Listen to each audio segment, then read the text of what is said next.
26ویں پارے کا نام حامیم ہے۔ 26واں پارہ 18 رکوعات اور 7 آیات پر مشتمل ہے۔ پہلے 4 رکوع سورۃ الاحقاف، پھر 4 رکوع سورہ محمد، پھر 4 رکوع سورۃ الفتح، پھر 2 رکوع سورۃ الحجرات اور پھر 3 رکوع سورہ قاف میں آتے ہیں، اور آخری 1 رکوع اور 2 آیات سورۃ الزاریات میں آتی ہیں۔ سورۃ الاحقاف 4 رکوعات 35 آیات پر مشتمل مکی صورت ہے، اور ترتیب مصحف کے اعتبار سے اس کا نمبر 46واں ہے۔ اللہ رب العزت نے فرمایا حامیم تنزیل الکتاب من اللہ العزیز الحکیم، یہ کتاب قرآن کریم زبردست حکمت والے اللہ رب العزت کی طرف سے نازل کردہ ہے۔ یہ قرآن جب انہیں سنایا جاتا ہے تو یہ کہتے ہیں کہ یہ نرا جادو ہے، اور کہتے ہیں کہ اپنی طرف سے انہوں نے گھڑ کر اللہ کی طرف منسوب کر دیا۔ اے حبیب آپ کہہ دیجئے اگر میں اللہ کے نام پر جھوٹا کلام پیش کرنے لگوں تو مجھے اللہ کی گرفت سے کون بچائے گا؟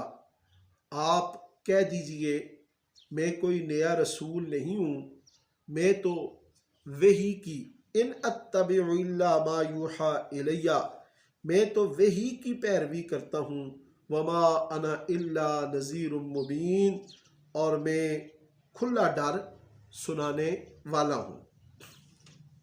دوسرے رکوع میں اللہ رب العزت نے ایمان و استقامت حقوق والدین کا ذکر کیا کہ جنہوں لوگوں نے یہ کہا کہ ہمارا رب اللہ ہے، پھر مخالفتوں کے باوجود حق پر قائم رہے، وہ قیامت کے دن بے خوف اور بے غم ہوں گے۔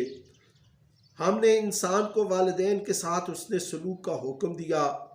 پھر 40 سال کی عمر کو جب شریف طبع انسان پہنچتا ہے تو رب سے دعا کرتا ہے، اے میرے رب مجھے توفیق دے کہ میں تیری ان نعمتوں کا شکر ادا کروں جو تو نے مجھ پر کی ہیں، اور ان نعمتوں کا بھی میں شکر ادا کروں جو تو نے میرے والدین پر کی ہے۔ رب اوزعنی ان اشکر نعمتک التی انعمت علی وعلی والدی، اور پھر وہ دعا کرتا ہے اللہ میری اولاد کو صالح بنا دے، میں تیری طرف رجوع کرتا ہوں، میں تیرا مطیع ہوں۔ اللہ فرماتا ہے ایسے لوگوں کے اچھے اعمال اللہ کے ہاں مقبول ہیں، اور ان کی کوتاہیوں سے درگزر فرمایا جائے گا۔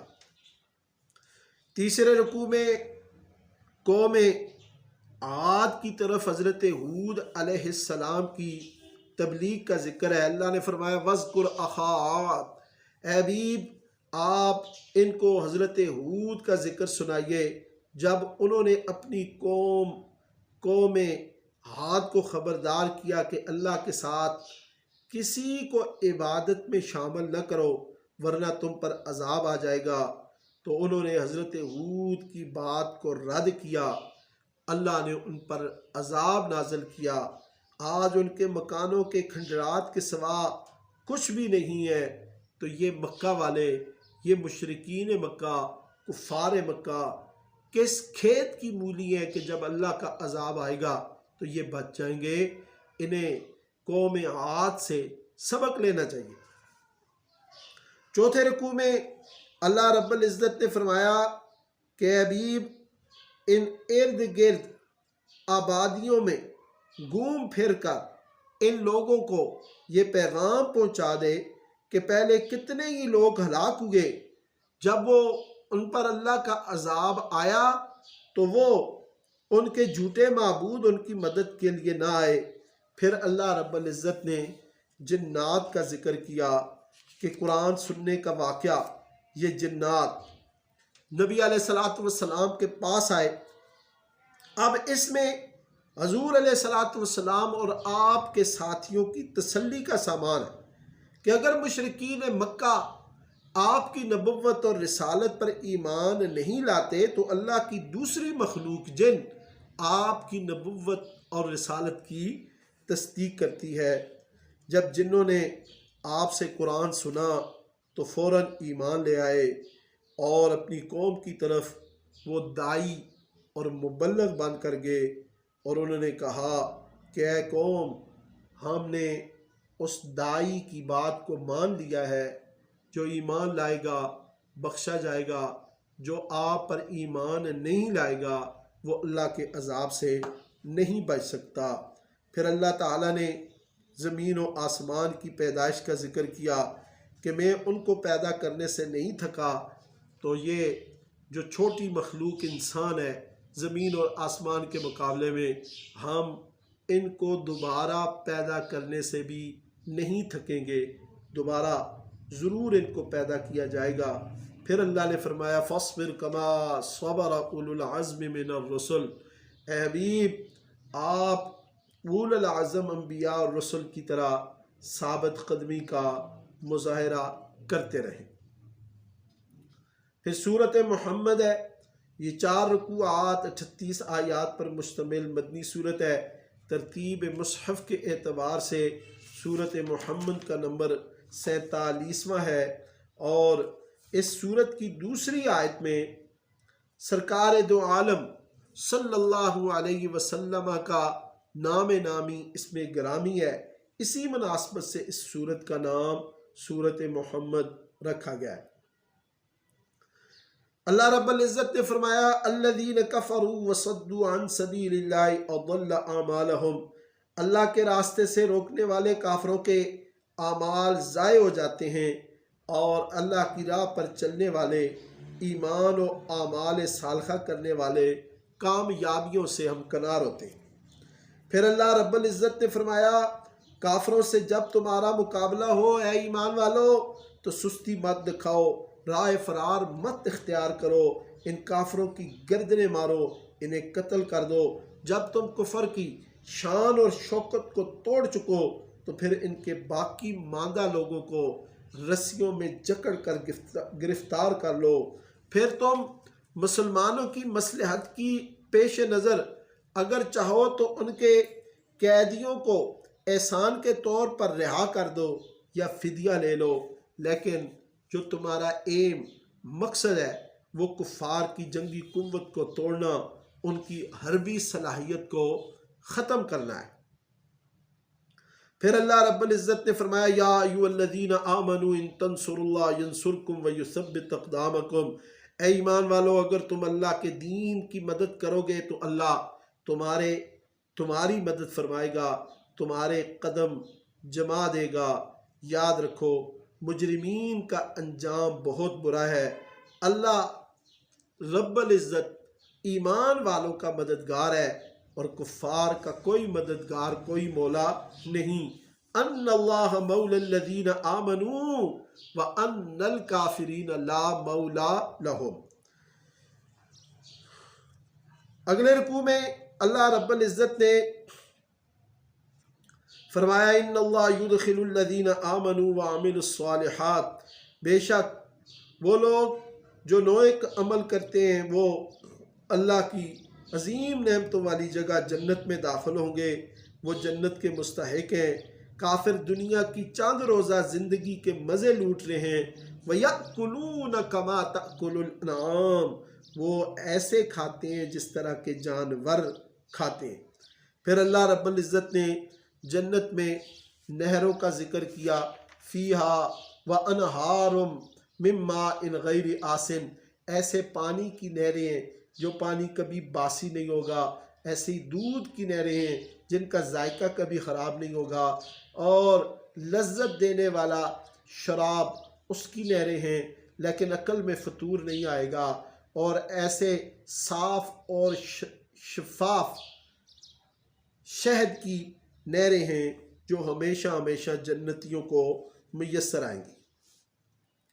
پھر 7ویں رکوع میں اللہ رب العزت نے فرمایا کہ ایمان والوں کی خواہش تھی کہ اللہ تعالیٰ کی طرف سے جہاد کا حکم نازل ہو۔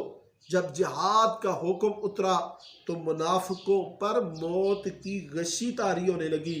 اگر ان منافقوں نے اس جہاد سے منہ موڑا تو یہ دوبارہ دور جاہلیت میں چلے جائیں گے، وہ دور جاہلیت جب یہ ایک دوسرے کے گلے کاٹتے تھے، جب بچی پیدا ہوتی تو اس کو زندہ درگور کر دیتے۔ افلا یتدبرون القرآن ام علی قلوب اقفالها، یہ قرآن میں کیوں نہیں غور و فکر کرتے، کیا ان کے دلوں پر تالے لگے ہوئے؟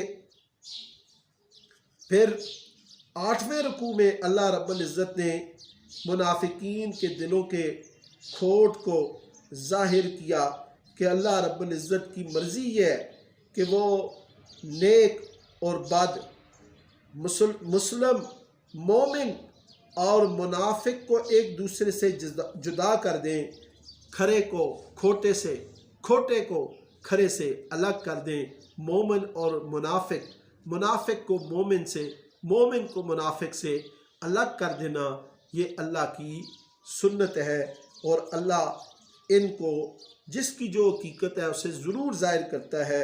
اللہ نے فرمایا تم کمزوری دکھا کر صلح کا مطالبہ نہ کرو، میرے بندو تم ہی غالب ہوگے، اللہ کی مدد تمہارے شامل حال ہے، وہ تمہارے اعمال کو ضائع نہیں ہونے دے گا۔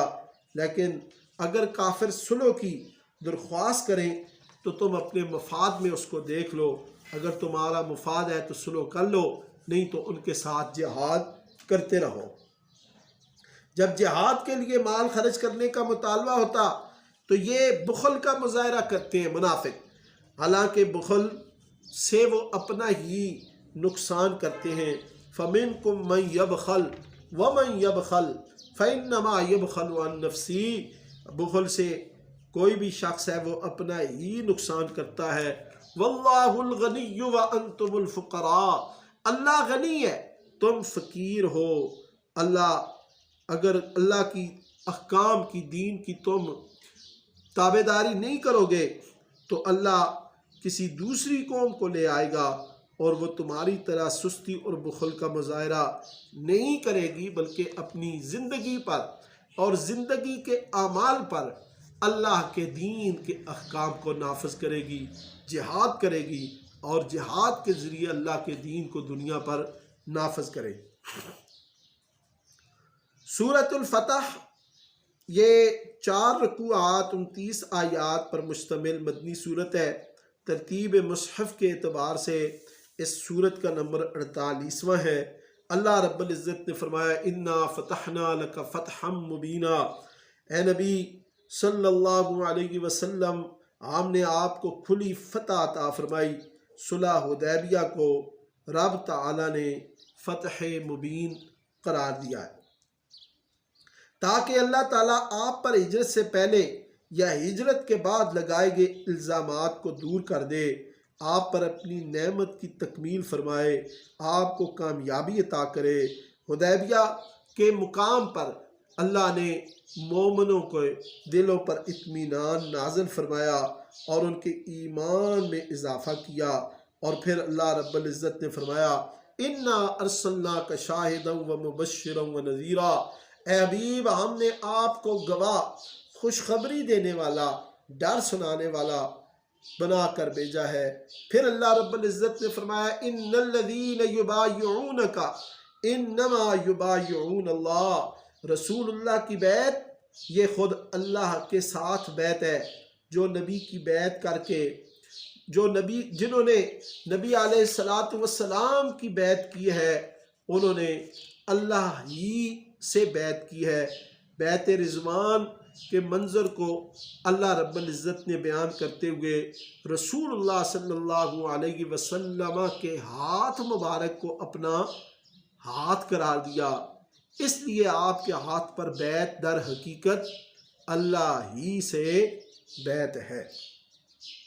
دوسرے رکوع میں جہاد پر نہ جانے والوں کی مذمت ہے، اور اللہ رب العزت نے فرمایا البتہ ان قریب تمہیں ایسے لوگوں سے لڑنے کے لیے بلایا جائے گا جو بڑے زور آور ہیں، تم ان سے جنگ کرتے رہو گے یا وہ مطیع ہو جائیں گے۔ مفسرین کرام نے اس رکوع میں سورۃ الفتح کے دوسرے رکوع میں ایک خاص قوم بنی حنیفہ یمامہ کے رہنے والے مسیلمہ کذاب اور اس کی قوم کا ذکر کیا ہے، جس نے نبی علیہ الصلاۃ والسلام کی ختم نبوت کا انکار کیا، مسلمانوں نے حضرت ابو بکر صدیق کی عظیم قیادت، حضرت خالد بن ولید کی بے نظیر عبقریت سپہ سالاری میں اور صحابہ کرام کی معیت میں یہ لشکر لڑا اور فتنہ انکار ختم نبوت کو حضرت ابو بکر صدیق نے ہمیشہ ہمیشہ کے لیے جڑ سے اکھاڑ کر پھینک دیا، اور قیامت تک اپنے نبی کی امت کو یہ بتا دیا کہ جو بھی ختم نبوت پر ڈاکہ ڈالے، نبی علیہ الصلاۃ والسلام کی ختم نبوت کا انکار کرے، اس فتنے کو جڑ سے ختم کر دینا چاہیے تاکہ مسلمانوں کے ایمان اور نئی نسلیں ان کے شر سے محفوظ رہ سکیں، جس طرح کہ ابو بکر صدیق نے انکار فتنہ ختم نبوت بنی حنیفہ کے جو مسلمہ کذاب ہے اس کا کلا کما کیا، خاتمہ کیا۔ اگلے رکوع میں بیعت رضوان کا ذکر ہے۔ اللہ رب العزت نے فرمایا لقد رضی اللہ عن المؤمنین اذ یبایعونک تحت الشجرہ، اے محمد مصطفیٰ صلی اللہ علیہ وسلم، جن ایمان والوں نے آپ کے ہاتھ پر حدیبیہ میں درخت کے نیچے بیعت کی تھی، اللہ ان سے راضی ہو چکا۔ پھر سورہ فتح کے آخری رکوع اور 26ویں پارے کے 12ویں رکوع میں اللہ رب العزت نے فرمایا لقد صدق اللہ رسولہ الرؤیا لتدخلن المسجد الحرام، اللہ تعالیٰ نے اپنے رسول صلی اللہ علیہ وسلم کا خواب سچ کر دکھایا کہ تم مسجد حرام میں داخل ہوگے، اگر اللہ نے چاہا تو تم کسی خوف کے بغیر وہاں پہ داخل ہوگے۔ اللہ نے اپنے نبی کو ایسا دین عطا کیا ہے جو دین تمام کے تمام دینوں پر غالب آئے گا۔ اللہ کے محمد صلی اللہ علیہ وسلم اللہ کے رسول ہیں اور آپ کے ساتھی کافروں پر سخت ہیں، اور اللہ رب العزت اسلام کی کھیتی کو ان کے ذریعے سرسبز کرے گا، کافر جلیں گے۔ اللہ تعالیٰ نے ایمان والوں اور نیک عمل کرنے والوں کے لیے مغفرت اور اجر عظیم کا وعدہ کر رکھا ہے۔ پھر سورۃ الحجرات ہے۔ سورۃ الحجرات 2 رکوع 18 آیات پر مشتمل مدنی صورت ہے۔ ترتیب مصحف کے اعتبار سے اس صورت کا نمبر 49واں ہے۔ اس صورت کے پہلے رکوع میں اللہ رب العزت نے احترام رسول صلی اللہ علیہ وسلم کا حکم دیا، فرمایا یا ایھا الذین آمنوا لا تقدموا بین یدی اللہ ورسولہ، ایمان والو اللہ اور اس کے رسول کے آگے پیش قدمی ہرگز نہ کرو، آپ کی آواز سے اپنی آواز اونچی نہ کرو جس طرح کہ ایک دوسرے کو مخاطب ہو کر بلاتے ہو، کہیں بے خبری میں تمہارے عمل ضائع نہ ہو جائیں۔ یا ایھا الذین آمنوا لا ترفعوا اصواتکم فوق صوت النبی، اور پھر فرمایا حجروں کے باہر کھڑے ہو کر حضور علیہ السلام کو نہ بلاؤ، آپ کا انتظار کرو، جب رسول اللہ خود باہر تشریف لائیں تو پھر ملاقات کرو۔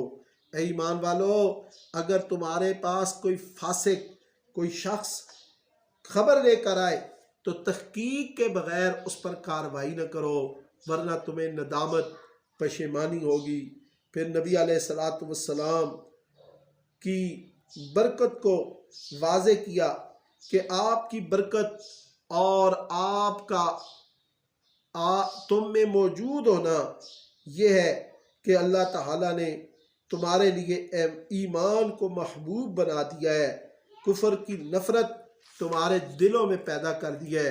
اگر مسلمانوں کے دو گروہ آپس میں لڑیں تو تم ان میں صلح کرا دو، اور مسلمان آپس میں بھائی بھائی ہیں۔ انما المؤمنون اخوۃ فاصلحوا بین اخویکم واتقوا اللہ لعلکم ترحمون، تم بھائیوں میں صلح کرا دیا کرو، اللہ سے ڈرتے رہو تاکہ تم پر رحم کیا جائے۔ دوسرے رکوع میں اللہ رب العزت نے فرمایا کہ مومن مرد اور مومن عورتیں ایک دوسرے کا مذاق نہ اڑائیں، جن کا مذاق اڑا رہے ہو سکتا ہے وہ اللہ کی نگاہ میں تم سے اچھے ہوں۔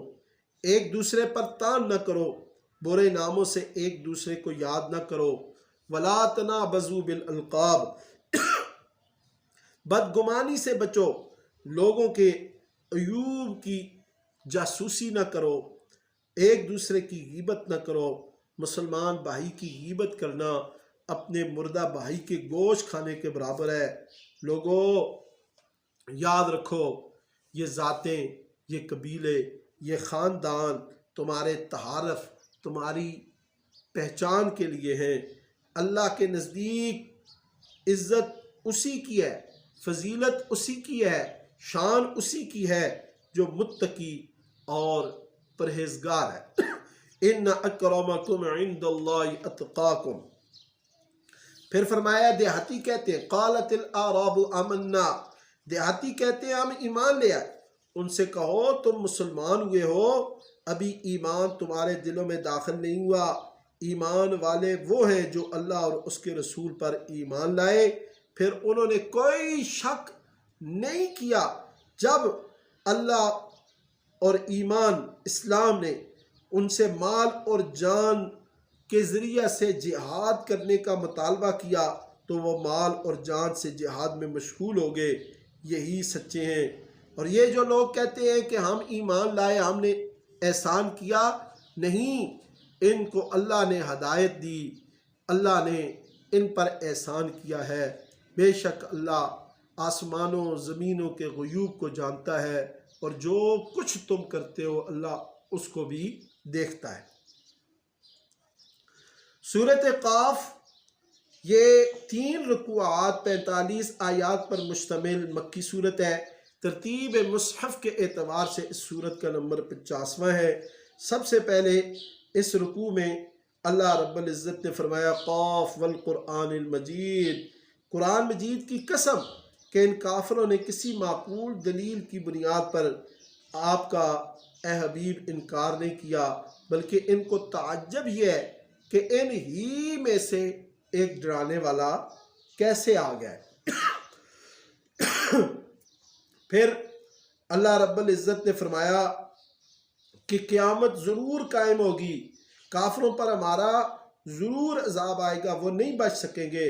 7 آسمان و زمین جیسی عظیم مخلوقات بنا کر میں نہیں تھکا، بھلا انسان کو دوبارہ بنانے سے میں کیسے تھک جاؤں گا۔ پھر اللہ رب العزت نے فرمایا وَلَقَدْ خَلَقْنَا الْإِنسَانَ وَنَعْلَمُ مَا تُوَسْوِسُ بِهِ نَفْسُهُ وَنَحْنُ أَقْرَبُ إِلَيْهِ مِنْ حَبْلِ الْوَرِيدِ، ہم نے انسان کو پیدا کیا، ہم اس کے دل میں ابھرنے والے وسوسوں سے پوری طرح باخبر ہیں، ہم اس کی شہ-رگ سے بھی زیادہ قریب ہیں۔ ہمارے 2 لکھنے والے کرامن کاتبین دائیں اور بائیں بیٹھے اس کا ہر عمل لکھ رہے ہیں، کوئی لفظ زبان سے نکلتا ہے تو وہ فوراً تحریر کر دیتے ہیں۔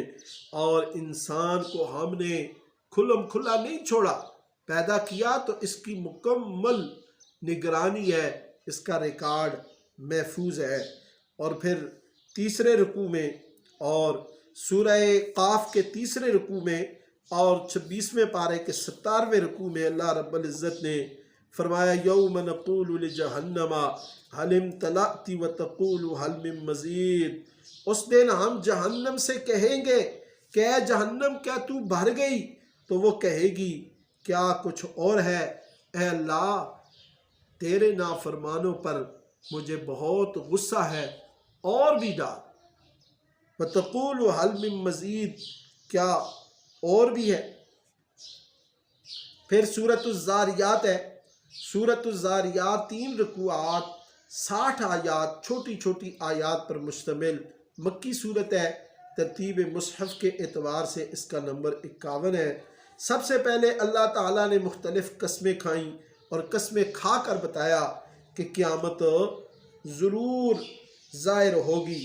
پھر اللہ رب العزت نے ایمان والوں کی صفات کا ذکر فرمایا کہ وہ راتوں کو کم سوتے ہیں، سحری کے وقت اٹھ کر توبہ استغفار کرتے ہیں ان کے اموال میں مانگنے والوں اور ناداروں کا حق ہے، زمین میں اور لوگوں زمین میں اور خود تمہارے نفسوں میں اللہ رب العزت کی نشانیاں موجود ہیں۔ وَفِي الْأَرْضِ آیَاتٌ لِّلْمُوقِنِينَ وَفِي أَنفُسِكُمْ أَفَلَا تُبْصِرُونَ۔ اور پھر آخر میں اللہ رب العزت نے حضرت ابراہیم خلیل اللہ کا ذکر کیا کہ فرشتے ان کے پاس مہمان کی صورت میں آئے، جب وہ داخل ہوئے تو انہوں نے سلام کیا۔ حضرت ابراہیم خلیل اللہ نے بھی ان کو سلام کیا، وہ ان کو پہچانتے نہیں تھے۔ اندر گئے، جا کر ایک بچڑا بھون کر لائے، ان کے قریب کیا، انہوں نے کھایا نہیں۔ انہیں خوف محسوس ہوا تو ان فرشتے جو انسانی صورت میں آئے انہوں نے کہا کہ آپ خوف نہ کھائیں، ہم آپ کو ایک بردبار نیک سیرت بچے کی خوشخبری دیتے ہیں۔ حضرت ابراہیم خلیل اللہ کی بیوی وہ وہاں پر موجود تھیں، انہوں نے ہاتھ اپنے چہرے پر مارے اور کہنے لگی میں بوڑھی ہوں، بانجھ ہوں، اب میرے ہاں کیسے بچہ پیدا ہوگا؟ تو فرشتوں نے کہا قالوا کذالک قال ربک انہ هو الحکیم العلیم، تیرے رب نے ایسے ہی کہا ہے، وہ حکمت والا ہے، خوب جاننے والا ہے۔